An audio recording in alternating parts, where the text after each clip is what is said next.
Mainit na balita. What was in your mind then? Definitely, sir, nagkaroon po ng leakage. Definite.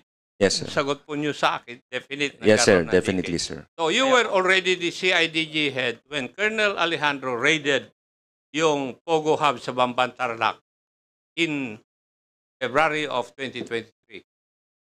That's correct, Your Honor, sir. Now, do you know the mayor of Sual, Pangasinan?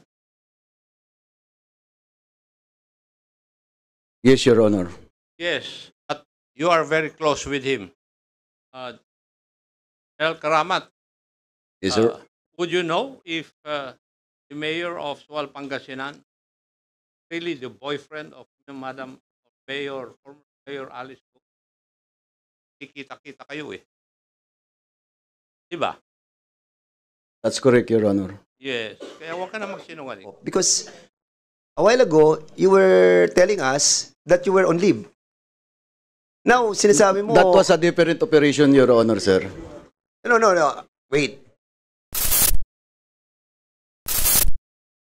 General Karamat tinakalusot sa masusing pang-uusig ni Congressman Acop pagtimbre sa Pogo Hub tungkol sa raid na bisto.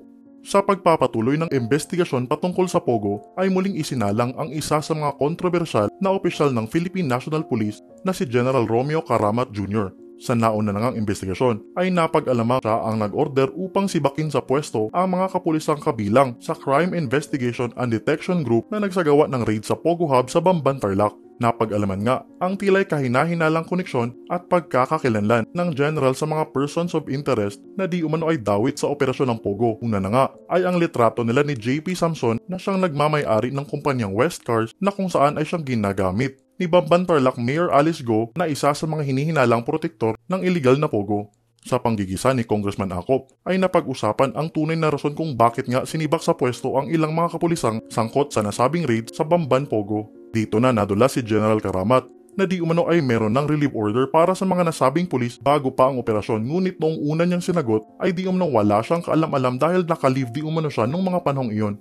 Muli ngang sinubukan ni Congressman Acop ang kanyang kredibilidad sa mga katanungan patungkol sa Pogo. Di umano ay magkakilala pala si General Karamat at ang alkalde ng Sual, Pangasinan na hinihinalang kasintahan ng kontrobersyal na alkalde ng Bamban, Tarlac na si Mayor Alice Go. Sa kasagsagan nga ng investigasyon ay nabanggit ni Yusek Cruz na di umano mayroon talagang tumimbre sa Pogo Hub bago ang isinagawang operasyon dahil wala na sa nasabing lugar ang kanilang mga persons of interest. Dito na nagsimulang lumabas ang katotohanan sa pagkonekta ni Congressman Acop sa mga detalye na tila'y malaki nga talaga ang posibilidad na isa si General Karamat sa mga tumimbre sa Pogo dala nga ng kanyang koneksyon sa mga individual na ito.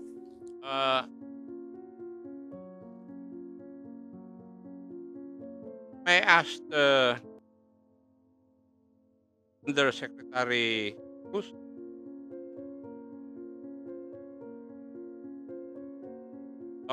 When was the raid of Bamban conducted?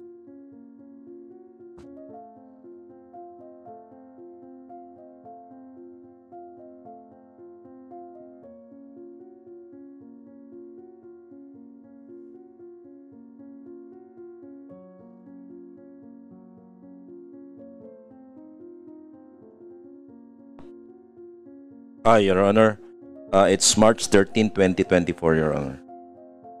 March 13. Yes, sir.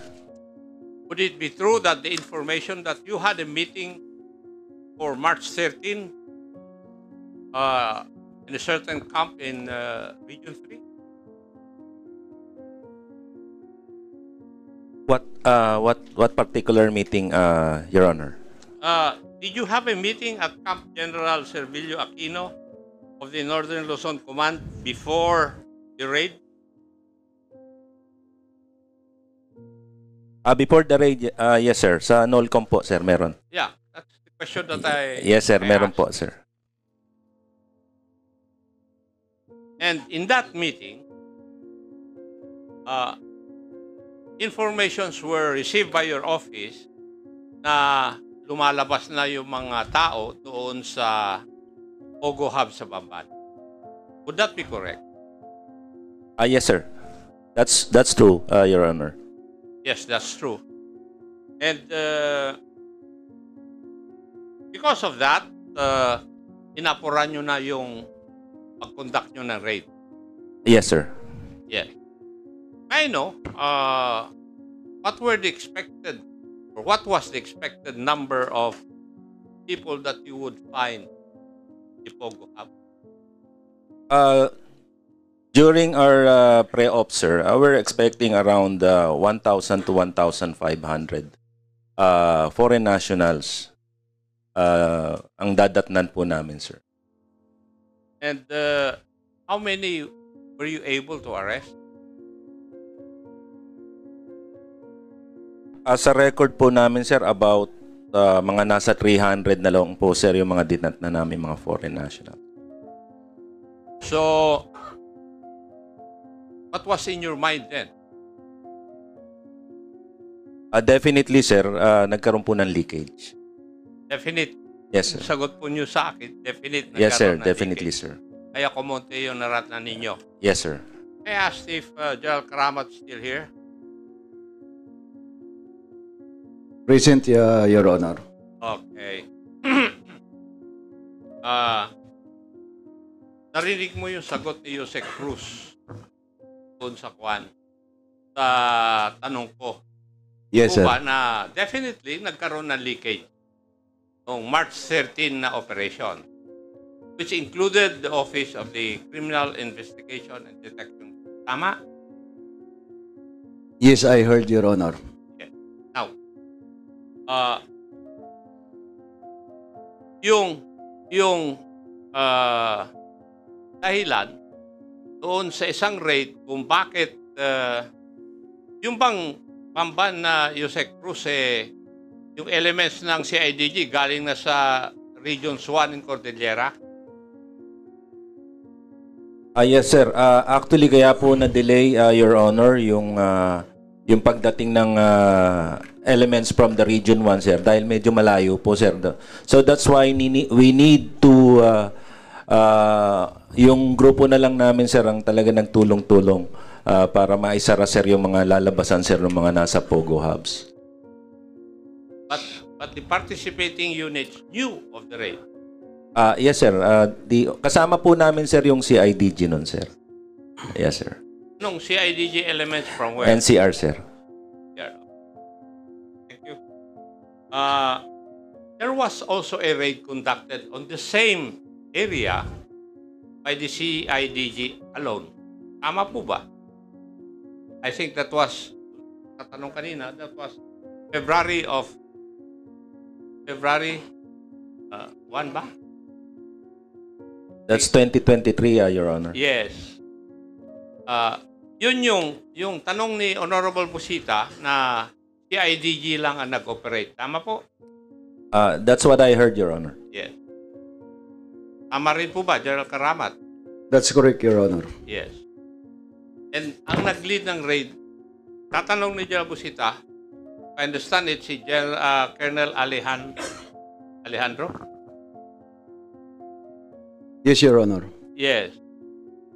At after the raid, na-relieve siya.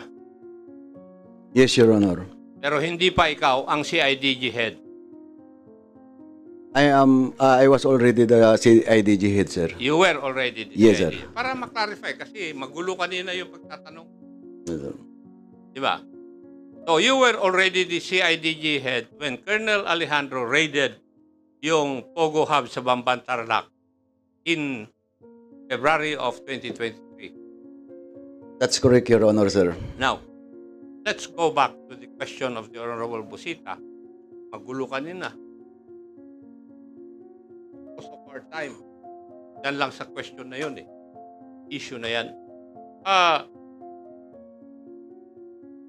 You relieved Colonel Alejandro how many days after the raid?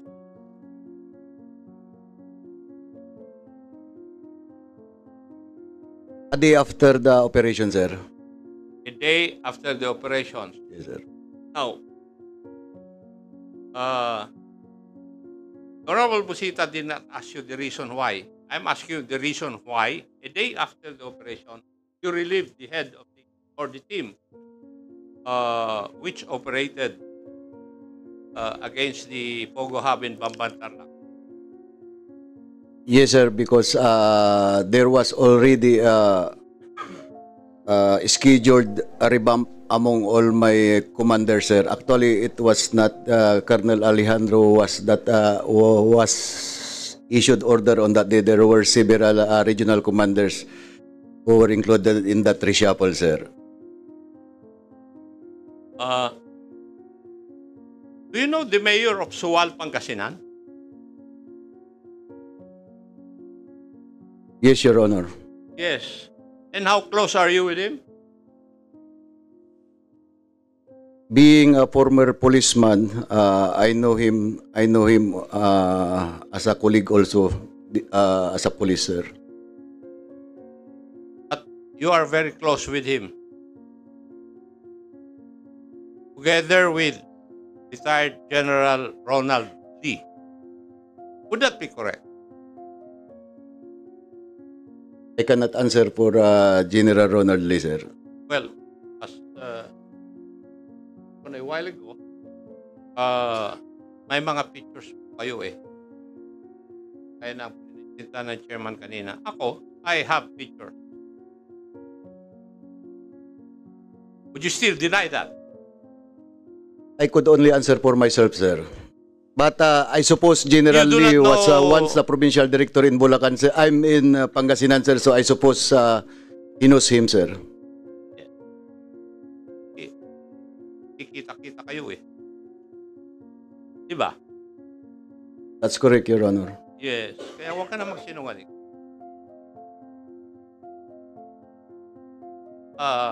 Marami nang naipadala sa akin na information eh. Kaya, so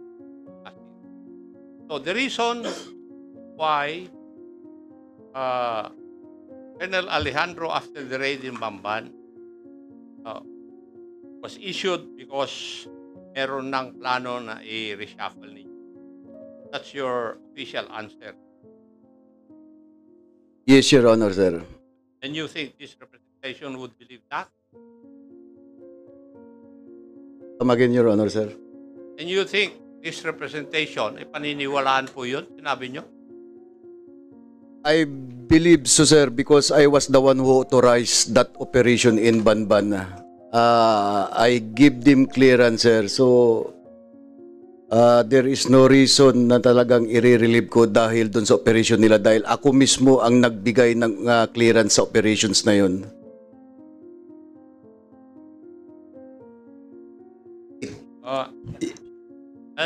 Wait. So, I'm sorry, Chairman, ako. Because a while ago, you were telling us that you were on leave. Now, sinasabi mo... That was a different operation, Your Honor, sir. No. Wait. You told us that on February 1, during the operation of Colonel Alejandro, you were on leave. No, sir. During the operation of Colonel Buyakaw that I was on You were leave. on leave also of the... No, sir. No, sir. I did not say that. Anyway, Comsec, can you kindly backtrack the video? We wanted to find out. But for the meantime, you go ahead, Congressman Chairman Akop. Again, reminder, General Karamat, please, reminder po, huwag po tayo magsisinungaling sa hearing na to. Go ahead, Congressman Akop.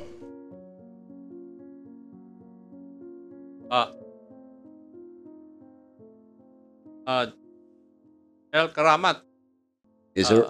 would you know if the mayor of Sual, Pangasinan, really the boyfriend of Madam Mayor, former Mayor Alice Go? Not Congressman Batawil or Mayor Batawil, as insinuated by the Honorable Abante. The same, sir. I could give my answer based on evidence, sir. Based on evidence. And what you're trying to tell this representation and the committee is that you do not have any evidence. That's correct, Your Honor. Yun siya. El Karamat, maraming marites eh. Nakakarating po dito sa Maynila. Ano pa kaya doon? O ba?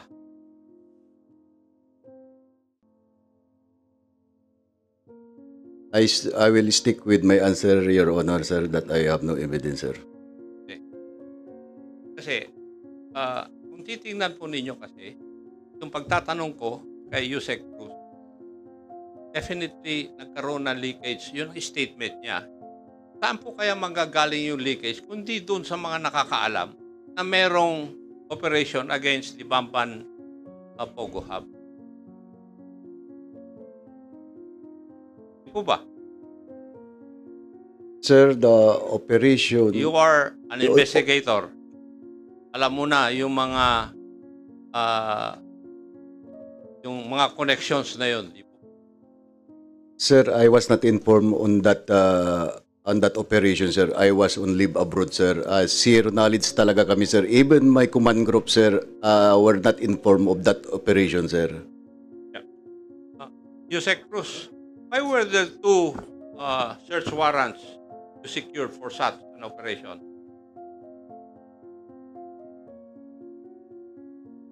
For the Banban operation, Your Honor. Yes. Yes, Your Honor. There were two search warrants. Why? Malaki po kasi, sir, yung compound. So, we need to use two search warrants. There were 36 buildings in that 9-hectare or 10-hectare property, right? About 10 hectares, Your Honor. Now, have you asked PAGCOR kung lahat po ng building o yung operations doon may lisensya lahat? Ang Tatanong kwento niyo po sa ba amin, yung sir, na PAGCOR kung may yes, lisensya sir. lahat, yung 36 buildings na yun? We were told that only one building and that's the second, third, fourth, and fifth floor lang, sir, yung may license. We did two search warrants, Your Honor. Kasi where the owner or maybe the operator during that time think that we will be raiding lang, sir, yung isang building. But what we did, sir, is we applied for the whole compound. So, kasi, sir, alam namin yung pinakikitang building sa PAGCOR is the building that they want to be inspected because wala kang makikita talaga doon, sir. It's like they are pulling all the inspectors with that building. So, what we did, we applied for the whole compound, sir. So, we can get yung mga scam farms nila, sir.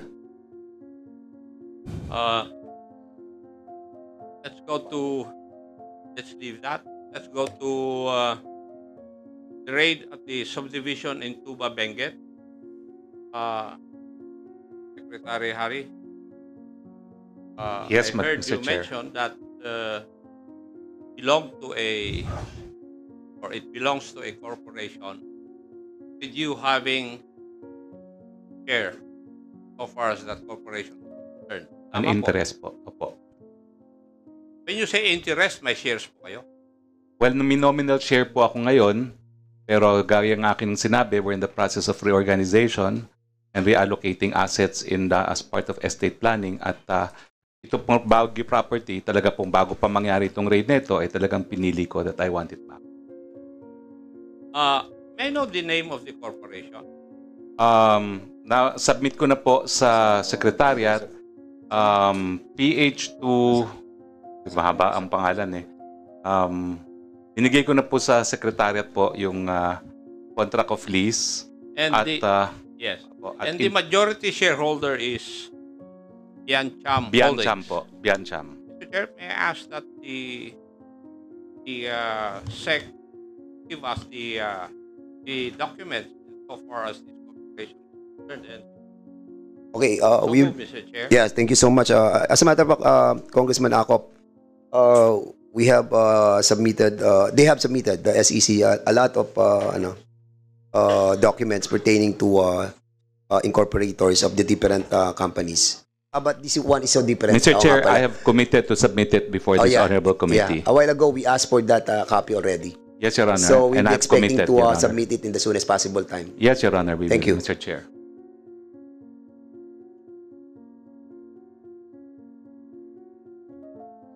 Mr. Chairman, according to the Chairman Paduano, documents should come from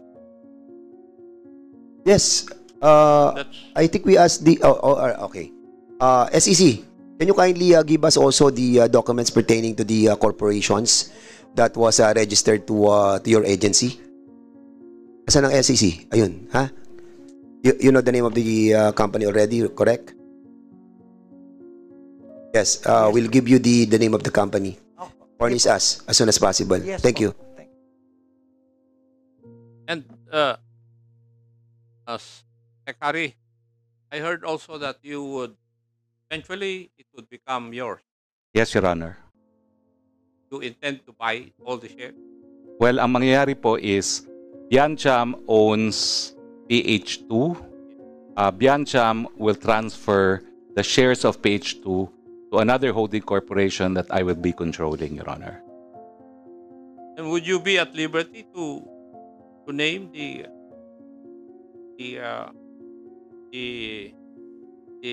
future owner? Yes, Your Honor. It is Lopez Roque Holding Corporation.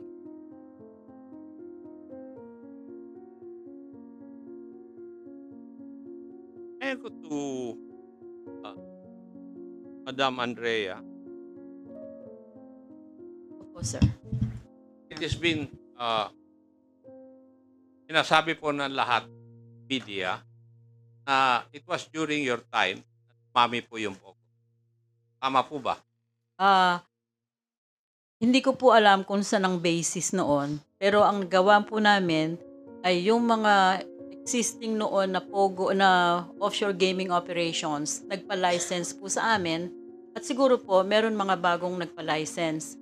Pero po yung sinasabing proliferation, tulad po ng nabanggit noon, marami na po yan talaga sa Makati nung pang before 2016 at sa meron na rin po sa Clark. So, hindi ko po alam kung ano yung base ng proliferation, from what base ng number ng akala nila na meron hanggang doon sa nag-regulate na ang PAGCOR. Kailan po kayo naging chairperson ng July 1, 2016 po. July 1, 2016? Thereabouts, inilabas po yung executive order number 10. After 1 year, nilabas po yung executive order number 13 noon pong February 2017. 2017? Opo. Sigurado po kayo. Opo. So, before that, meron na mga pogo. Before po yun, talaga pong may Kasi yung nag-call mga po ng... previous hearing namin, may mga nagsasabi na wala pang pogo noon. Baka meron na, pero hindi lang pogo ang pangalan. Opo, ang pangalan po nila, pasensya na po kayo kasi... Yes, ma'am.